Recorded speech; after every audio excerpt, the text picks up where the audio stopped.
Roar, growl, snarl, bellow.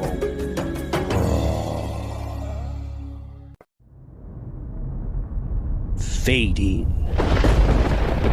Fires burn. Sparks emanate. Overly dramatic, non-copyrighted music plays. Welcome to Paleobites, the 300th episode.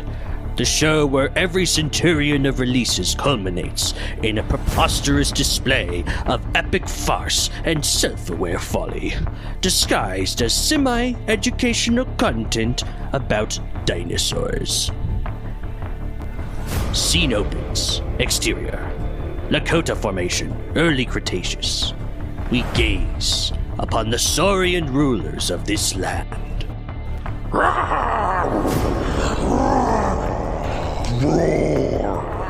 growl, snarl, bellow, roar. Hoplitosaurus, the latest of a long and proud lineage, manufactured by 100 million years of defensive Archosaurian society. By spike and tail they are punished, taught to show no pain and no mercy. I am Leonychus, king of this herd. You call this madness? This is the Lakota Formation! Hoplitosaurus' name translates to hoplite lizard, befitting its armored grit. Within its veins rests the blood of the nodosaur family, a group of armored dinosaurs whose nearest related descendants include Ankylosaurus itself. They stand 4 feet or 1.2 meters at the hips, and 16 feet or 5 meters in length. The girth of 2 tons rests underneath their scales, and the leafy veins of plants rest in their herbivorous guts. Bruh! Are you just reciting the stats of the creature, like in every episode, but now in an overly dramatic fashion fitting to the theme? Ha ha! What a glorious show! Yes, very much so. 130 million moons have passed since this tale was told in these lands that future generations call South Dakota, USA. While the first tales of this warrior were described in 1902, there have been no further appearances of it in pop culture since. Until now. I, King Leonychus, will rule forever, but in a just way, in a fair way, one that makes us look more like good guys instead of the horrible monsters we're clearly shown to be. The cries of the Dakota Dawn herds. That means a royal messenger has entered my kingdom. Hear thee! I bring word from the great Acrocanthosaurus, conquerors of all the world, or at least the subcontinent of Laramedia.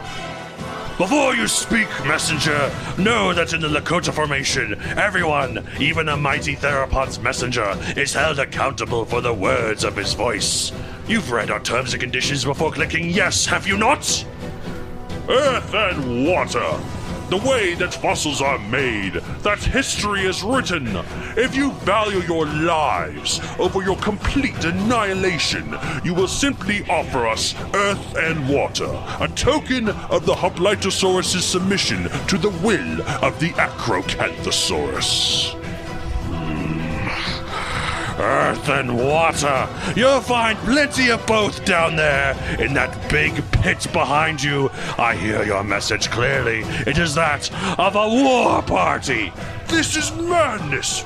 Madness? This is... Wait, I already said that. Oh well. Into the pit you go.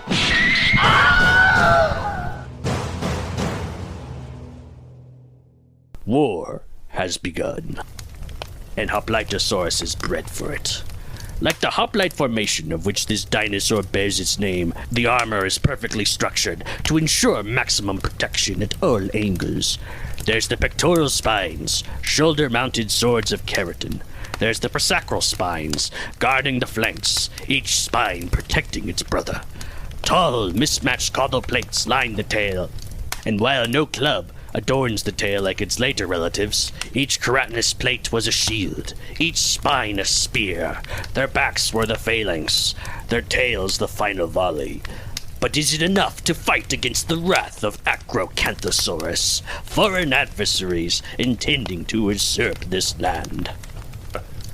Great King Leonychus, this battle will surely mean our demise. No fossils, no glory. Paleontologists can't name what they can't find. Oh!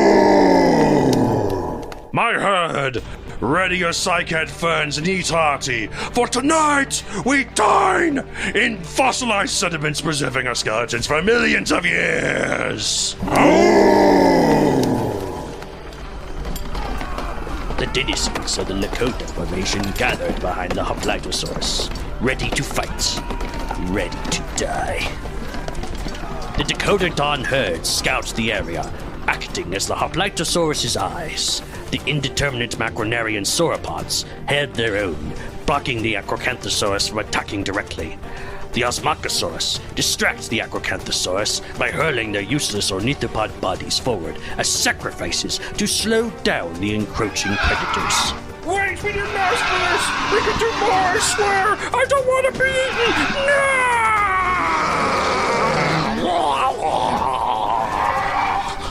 I died as I lived! Under-researched and underappreciated!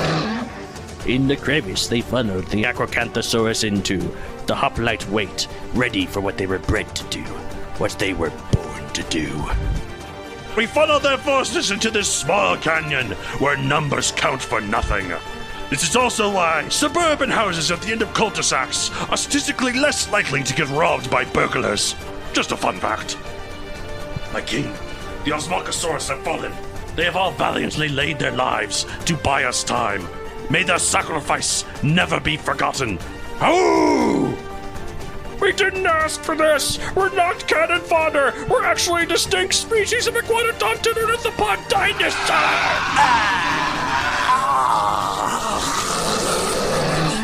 Steady, men! We shall defend the canyon and the entire Lakota Formation!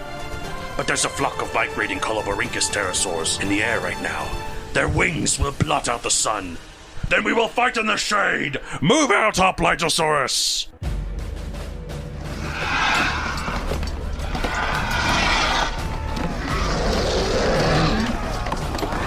100 packs of Acrocanthosaurus descend upon the Hoplitosaurus. It is a very crowded canyon. The armies of Acrocanthosaurus fueled into this narrow corridor. Their numbers count for nothing. We can't reach the valley. The Hoplitosaurus are too well defended. Their pectoral and pachycecal spines are too sharp. The migrating pterosaurs are pooping on us. This sucks. Bring out the Sora Poseidon.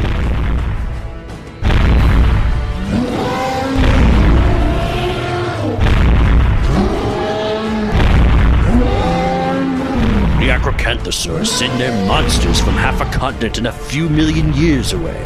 They are clumsy beasts, and the pile pterosaur poop is slippery.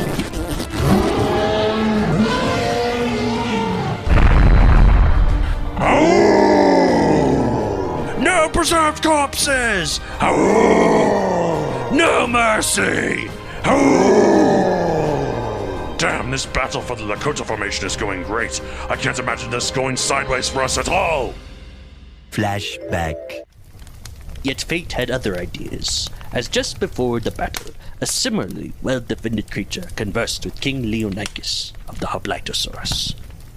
I am Lakota Emies, born of the Lakota Formation. The love of my Testudine ancestors is why I'm here. This armor and spikes are my father's sire. I beg you, bold king, to serve you in combat. I am sorry, my friend, but you're a frickin' turtle. You're like 11 inches / 28 centimeters long. Each Hoplitosaurus protects their herd member to his left, from pectoral to sacral, with their spikes and keratinous plating. If you want to help the Lakota Formation to victory, you can clean up the droppings or tell jokes to the wary dinosaurs. But as for the fight itself, I cannot use you. No, you're wrong, Leonychus. I'll show you. And show him he did, for just a little bit later. King Acrocanthosaurus, there's a hidden passage in the canyon that you can use to outflank the Hoplitosaurus. Yes, of course. I shall reward you like the godly theropod dinosaur I am. King Leonychus will kneel at my... I'm sorry, there's something in my throat. That's better. Anyways, Leonychus will kneel at my feet and stuff. Yippee! End of flashback. Once great King Leonychus learned of this treachery, he sent me, a fellow Hoplitosaurus, to go tell his story. This whole thing has been blatant propaganda, hence the dramatic and fantasized stylation of it all. You get it? You get it? Anyways, the Acrocanthosaurus have surrounded the Hoplitosaurus, and all seems lost. My compliments and congratulations, King Leonychus. You have surely turned calamity into victory. Despite your insufferable arrogance, I, the King Acrocanthosaurus, have come to admire Hoplitosaurus valor and its various spikes and plates that define it as a distinct genus of nodosaurian. Your victory will be complete if you but lay your spikes down and kneel before me. How about now? Take this! Taste the power of pectoral spine!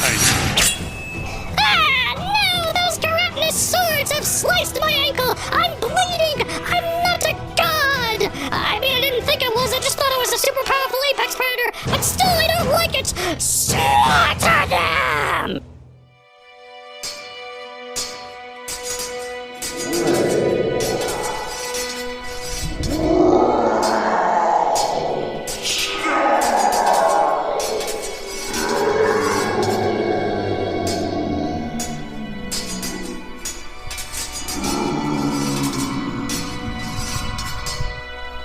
My King Leonychus, it is an honor to be fossilized at your side. It is an honor to have lived at yours.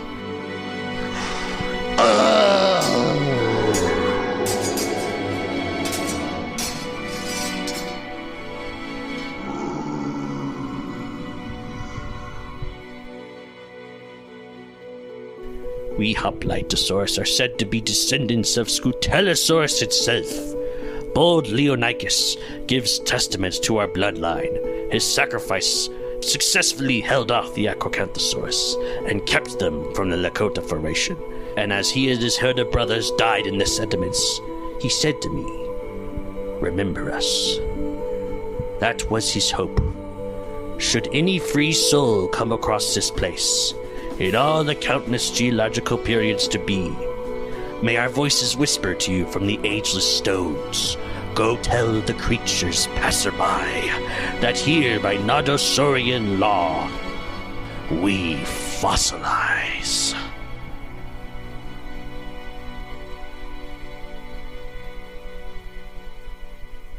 I give Hoplitosaurus a score of 37 million. Though poorly known from partial remains, Hoplitosaurus remains a symbol of the Early Cretaceous' armored defenders, a true nodosaur, a true warrior, a true footnote in too many textbooks. That's it for this week. If you want to get a hold of the show, you can contact Matthew Donald at mattd@matthewdonaldcreator.com or Paleobites at paleobitespodcast@gmail.com or on Blue Sky and Instagram at Paleobitespodcast. Give thanks, listeners, to bold Matthew Donald and his glorious 300 episodes. To victory!